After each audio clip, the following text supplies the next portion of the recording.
आओ प्यारे बच्चों, आज मैं तुम्हें एक बहुत ही खास सूरह सुनाता हूँ। इसका नाम है सूरह अल फलक। अब्बू जान, सूरह अल फलक क्या होती है? बिल्कुल सही सवाल पूछा मेरे बच्चे।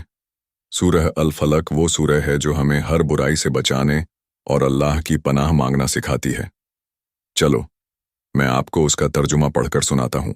कह दीजिए, मैं पनाह मांगता हूँ सुबह के रब की, उसकी मखलूक के शर से, और अंधेरे में छुप कर वार करने वाली चीज के शर से, और उन औरतों के शर से जो गिरहों में फूंकती हैं, और हसद करने वाले के शर से जब वह हसद करे।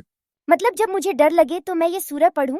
हाँ बेटा, जब डर लगे या कुछ बुरा सपना आए या कोई बुरी बात लगे तो बस अल्लाह को याद करो, सूरह अल फलक पढ़ो, अल्लाह तुम्हारी हिफाजत करेगा। अब्बू जान, अल्लाह हर किसी की मदद करता है? हाँ मेरे लाल, अगर दिल से अल्लाह को पुकारो तो वो हर चीज से ज्यादा ताकतवर है। वो हर उस बुराई से बचाता है जो हमें दिखती भी नहीं। चलो बेटे, अल्लाह से दुआ करते हैं।